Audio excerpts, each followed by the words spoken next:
Durante muitos séculos, pessoas muito especiais e de todos os lugares do mundo foram escolhidas dentro das multidões para tornarem-se grandes personalidades.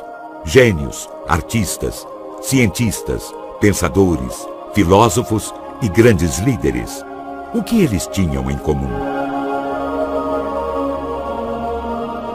Todos conheciam um segredo.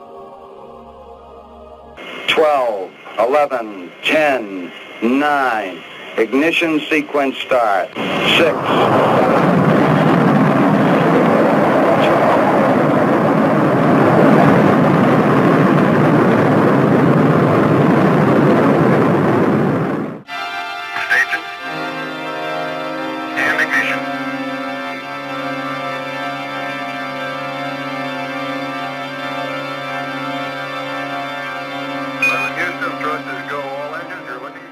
Neil Armstrong, o primeiro astronauta a pisar na Lua. Ele conhecia um segredo. Ele conhecia a maçonaria.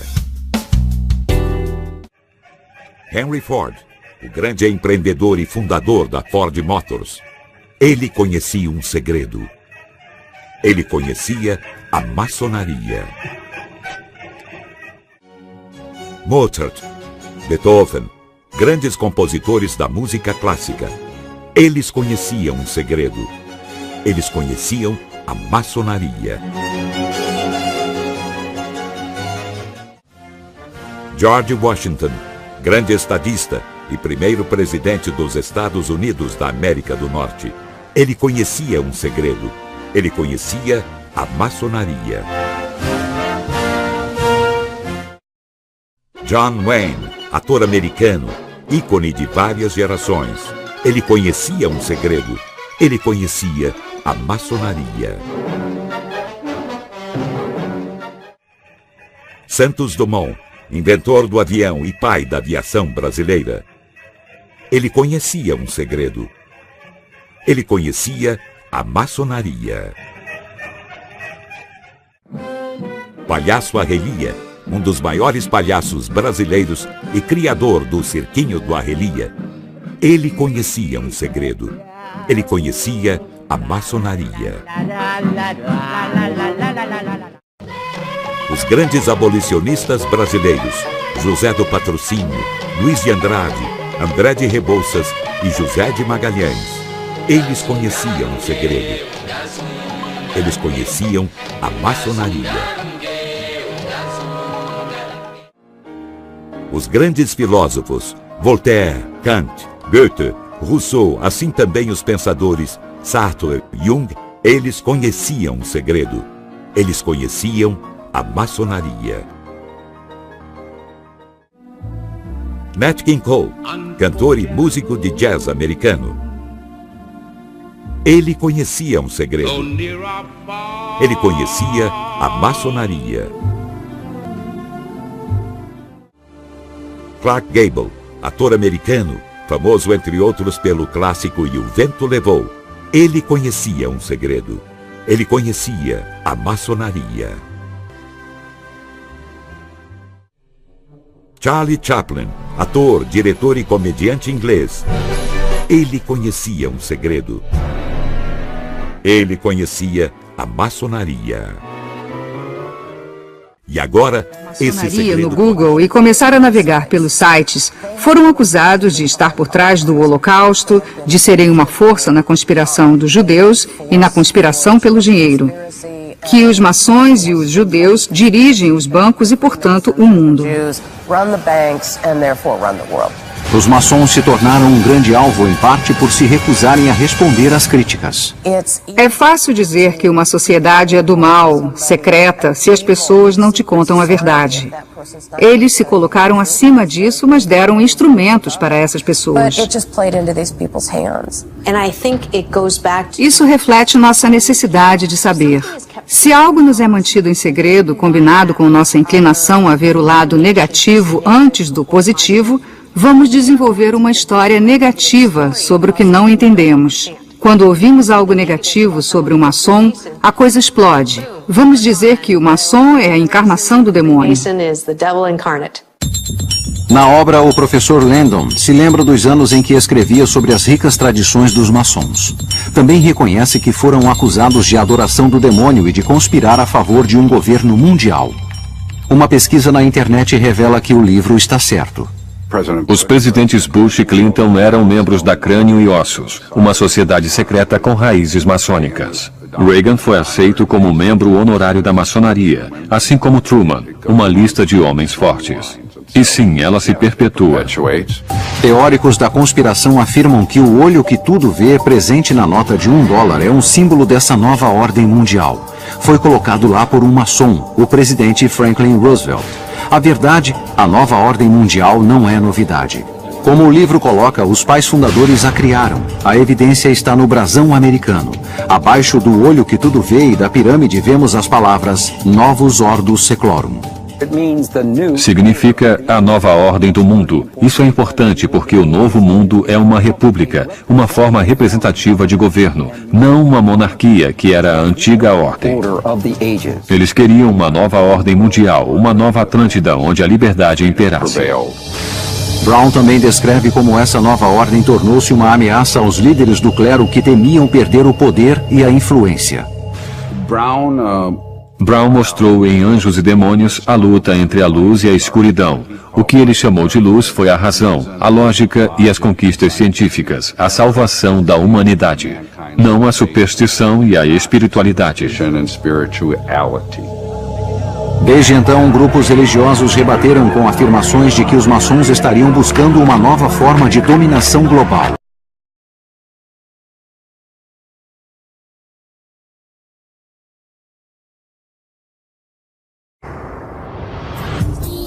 A cientista Catherine Solomon tem um laboratório ultramoderno no centro de apoio do Museu Smithsonian em Silver Hill, Maryland. Os 464 metros quadrados do laboratório armazenam milhões de espécies e artefatos, mas não existe um departamento de noética. Mas existe um laboratório real localizado do outro lado do país, nas colinas do norte da Califórnia. Dentro do Instituto de Ciências Noéticas, os pesquisadores conduzem estudos sobre as possibilidades da mente humana. Em toda a história e culturas, as pessoas dizem ter capacidade para usar suas mentes ou a consciência para influenciar o mundo físico. O que fazemos é criar um paradigma experimental que nos permite estudar esses relatos em laboratório sob condições científicas controladas.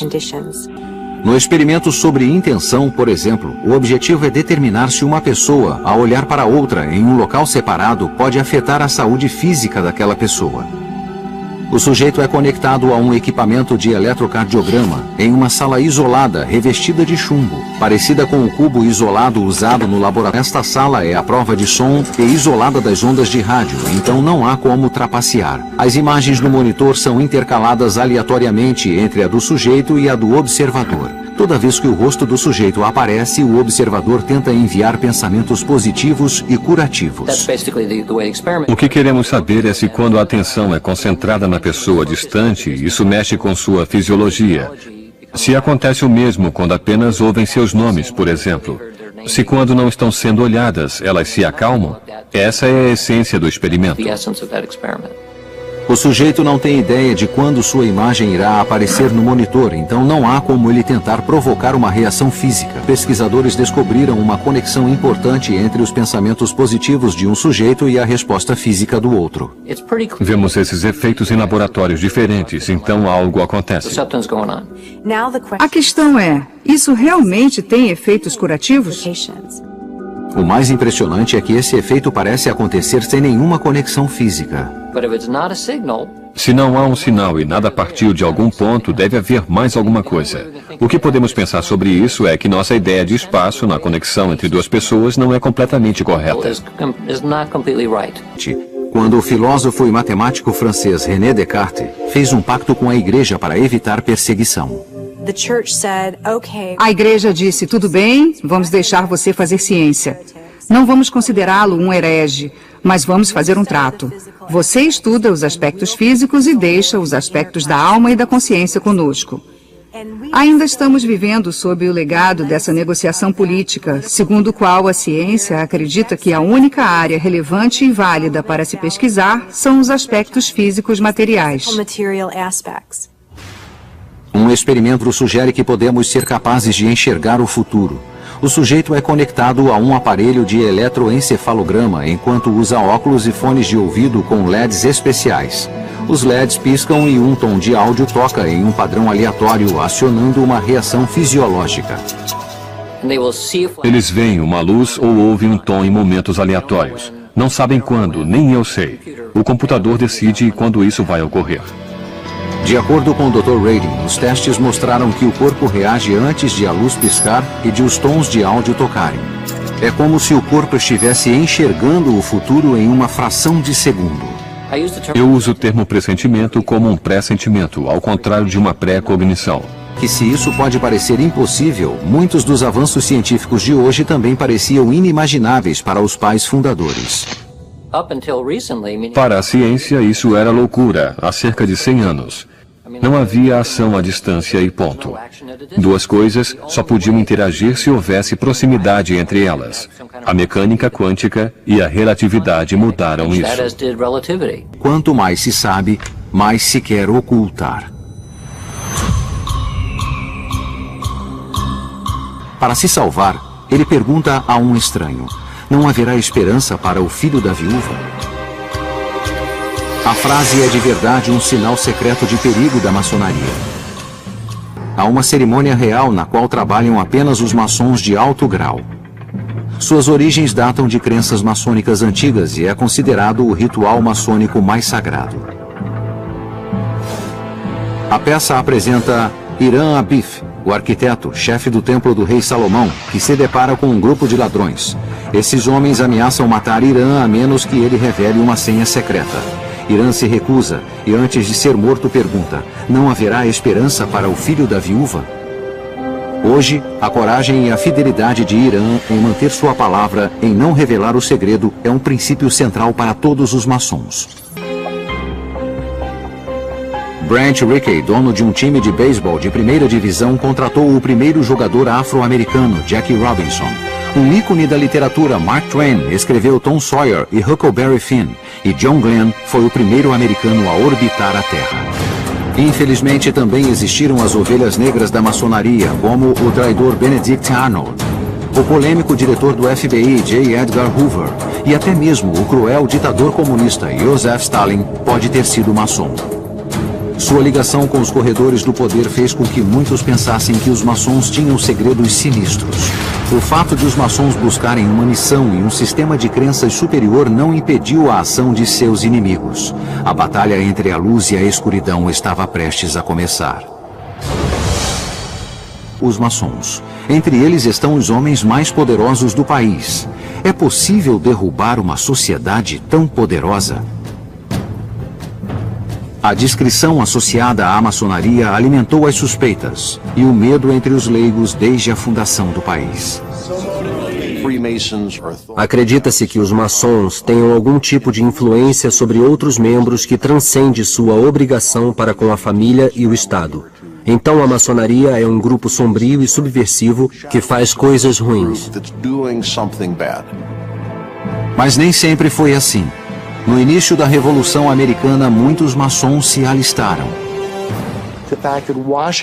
O fato de a maçonaria ser importante na vida de Washington, de ele ter assentado a pedra angular do Capitólio como maçom, chamou muita atenção para a maçonaria e a tornou muito popular.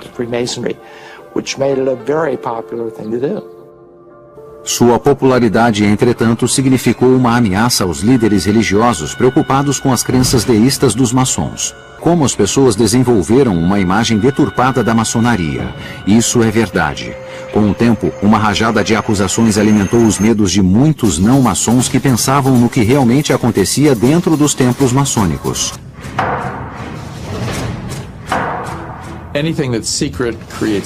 Tudo que é secreto cria suspeitas, principalmente em uma república onde se diz que todos são iguais.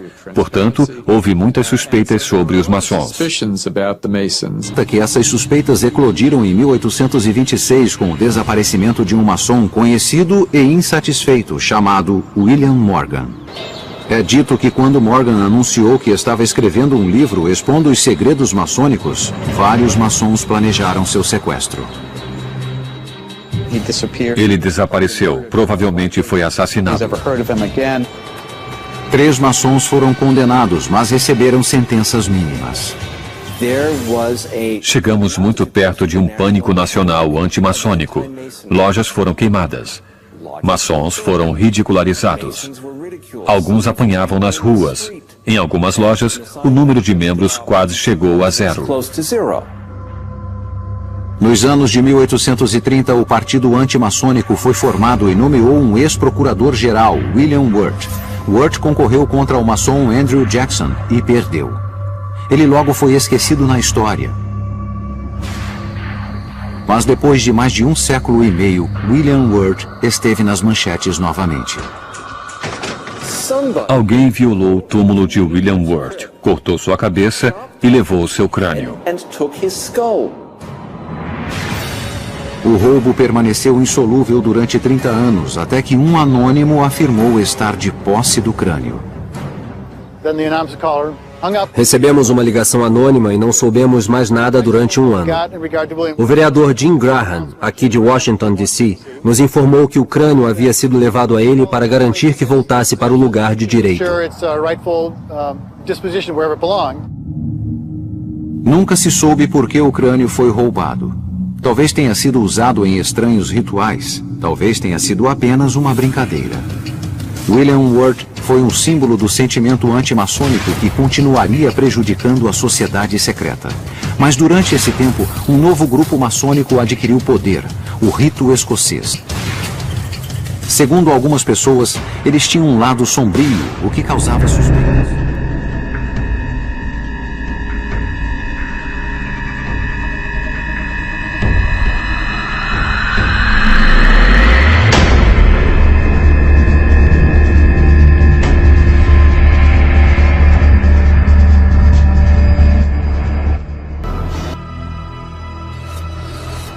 Dewey Road, Georgia. Parece um mini Stonehenge despontando no meio do milharal de alguém. Não tem nenhum pé de milho. Eu tava olhando pra Stonehenge, o Scott não é pra da vegetação. cidade, ele não entende. Ei, Scott, fica frio. Esta área está sendo Alguém está monitorada vendo a o gente. tempo todo. Isso é assustador, não é? Quem está vendo a gente? Sei lá, quem estaria numa sala de controle verificando se não mexemos no monumento? Tá vendo os hieróglifos lá em cima? Nossa! Olha isso, tem um buraco bem aqui, Buddy. Atravessa esse negócio. Você pode ver por esse buraco. Olha, é muito legal. Parece um bocado de idiomas diferentes. Eu pesquisei no Google e aí temos inglês, espanhol, suahili, hindi, hebraico, árabe, chinês e russo. Esses são os 8 idiomas mais comuns do mundo. Parece que é uma estranha lista dos 10 novos mandamentos. São 10. 10? Bem estranho, não é? É, ótima ideia. Como e por que essas pedras foram erguidas, nunca ficamos sabendo. Nós sabemos o seguinte: um homem usando o pseudônimo R.C. Christian aparece na empresa de acabamento em granito Elberton, num dia de verão em 1979, e diz a eles que quer fazer as pedras guia da Georgia. Mas os adversários atacaram, consideraram tais declarações como os 10 mandamentos do anticristo. Os 9 primeiros parecem um chamado do bem para um pensamento elevado. Não ser um câncer na terra. Buscar a harmonia. Equilibrar direitos individuais com deveres sociais. Evitar leis mesquinhas. Resolver conflitos internacionais num tribunal mundial. Proteger o povo com leis justas. Governar com a razão.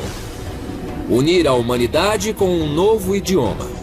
Se reproduzir com sabedoria.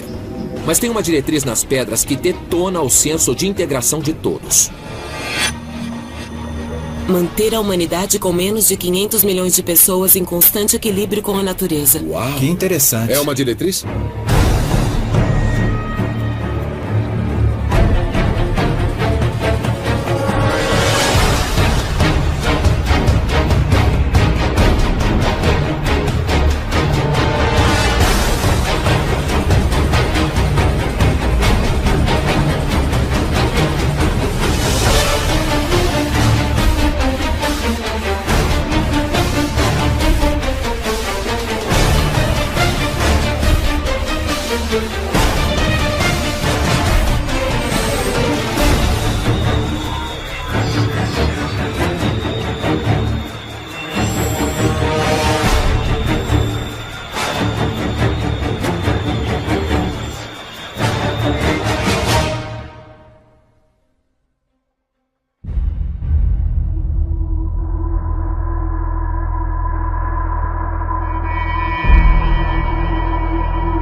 nosso lugar neste mundo mágico onde tudo pode ser transformado? Como é que as pessoas irão lidar com este futuro? Ou estará para lá das nossas capacidades humanas entender algo que apenas os transhumanos poderão entender? Ficaremos como somos, a observar com admiração? Ou iremos transformar-nos e participar no mundo como super seres? Faz o teu upload para uma rede de nanocomputadores e deixa que o vento te leve.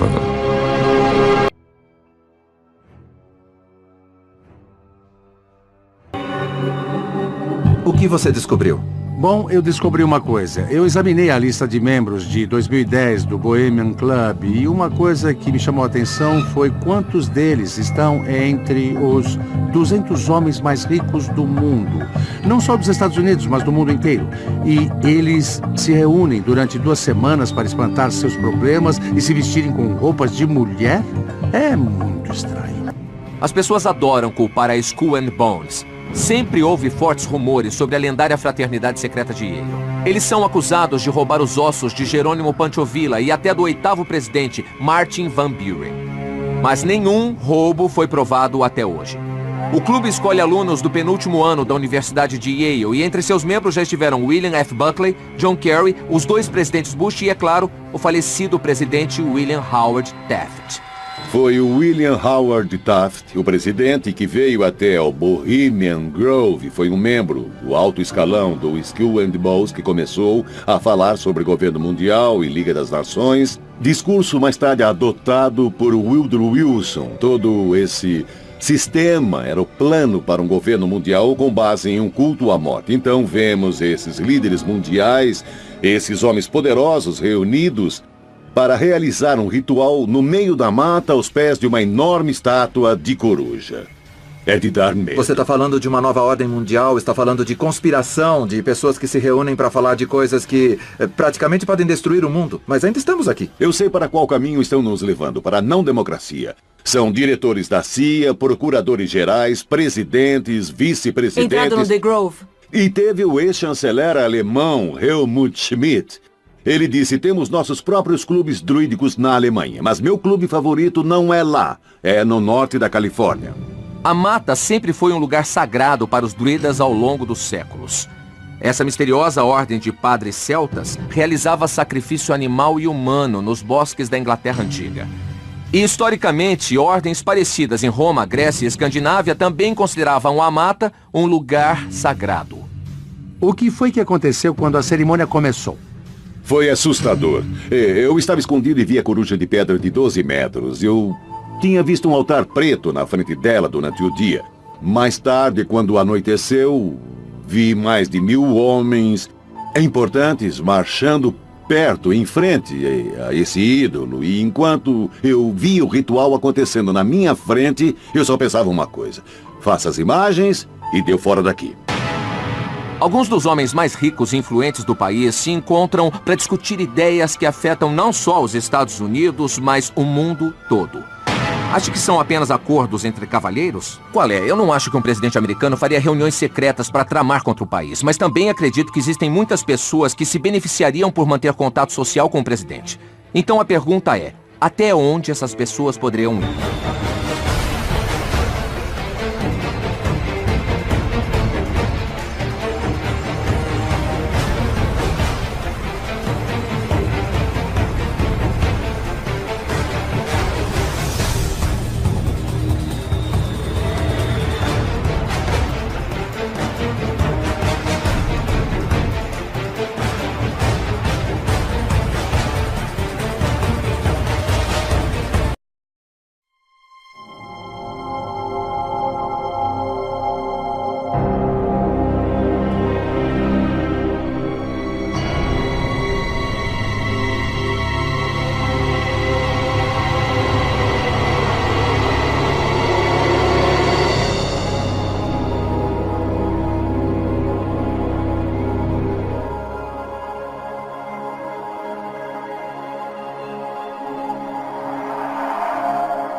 Durante muitos séculos, Pessoas muito especiais e de todos os lugares do mundo foram escolhidas dentro das multidões para tornarem-se grandes personalidades.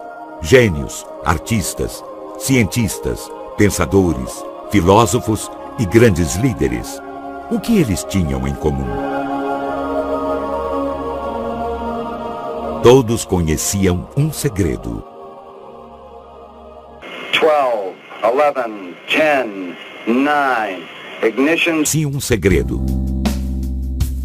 Ele conhecia a maçonaria. Henry Ford, o grande empreendedor e fundador da Ford Motors, ele conhecia um segredo.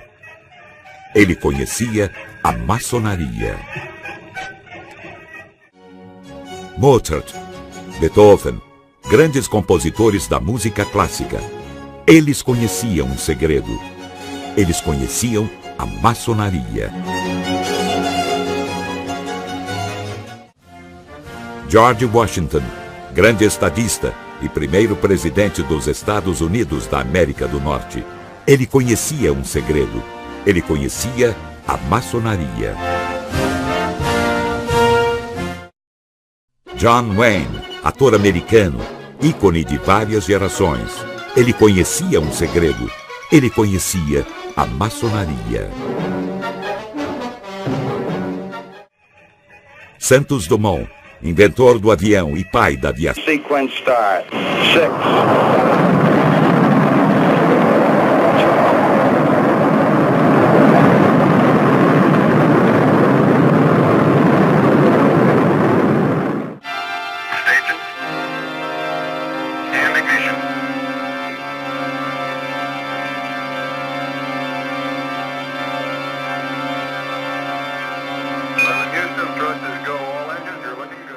Neil Armstrong, o primeiro astronauta a pisar na Lua.